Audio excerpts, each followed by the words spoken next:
Welcome to one of the most promising series, that is Stock Fundamentals Criteria, where we focus on clarity before capital. Today is day 2 of our series, and as you all know, yesterday we focused on what assets are.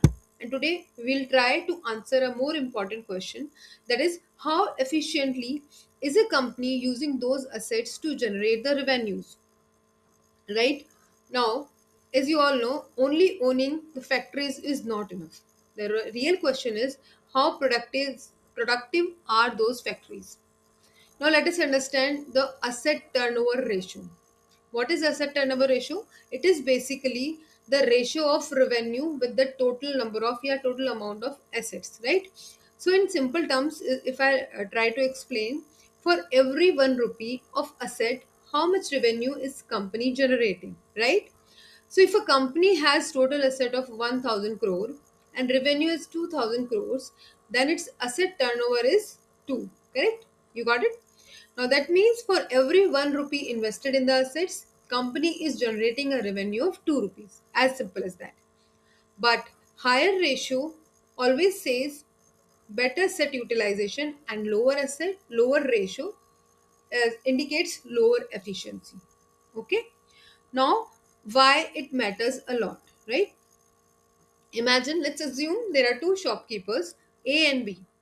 And shopkeeper has a huge shop, big investment, but low sales. And shopkeeper B has moderate shop, but high daily sales. So who is using capital properly, right? The same logic applies to the companies. Asset turnover tells us, is the management using the capital efficiently? Is the business is capital intensive? And third one is the expansion translating into revenue? Correct? Now, remember one thing, different sectors have different standards, right? So, if let's assume we have three different sectors: FMCG, retail, and IT services. But lowest asset turnover typically means seen in infrastructure, heavy manufacturing, and utilities. So that's why we exactly cannot compare one IT company and one retail sector, one retail company, because there are, their basic criteria is entirely different, right? Infrastructure is entirely different. So comparison must always be between the same sector, or we can say apple to apple comparison, right? So never compare IT company with a infrastructure or a manufacturing company, correct? Now the next question is, agar if you want to compare real stock in this criteria, correct? So let's say example of one IT sector that's we already discussed. Let's say assume Infosys, right? So Infosys, IT companies generally have lower physical asset, and they rely more on human capital, correct? So asset turnover is usually higher compared to heavy manufacturing companies, correct? So this indicates strong revenue generation relative to asset base. But remember, high asset turnover alone does not guarantee profitability. Margins must also support it. Now let us take second example. Let's say capital goods or manufacturing company. L&T will take an example.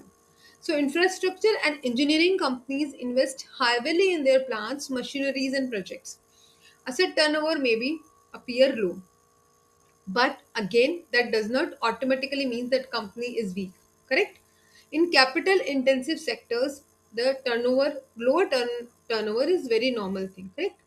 But if turnover keeps falling while asset is increasing, that could be signal inefficiency. Correct? Now, interpretation framework. When analyzing asset turnover, ask three important things.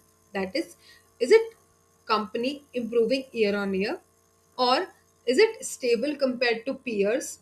Is it revenue grown aligned with asset growth? Correct? Now we can see three important things for red signal or green signal. I am asking this about this thing because if you're already in those stocks, positional stocks, then you can check, you can consider it as a pointers, that whether I have to stay in this stock or I should exit this stock. So the pointers for red flag is asset increasing rapidly, revenue is stagnating, and turnover is declining. And if green signal is stable assets, revenue rising, and turnover is improving. Okay. So now asset turnover summary में हम जो बोलेंगे तो asset turnover tells us how productive the company investment is. It does not tells us profitability, valuation, debt, strength. That's why fundamentals must be studied in combinations.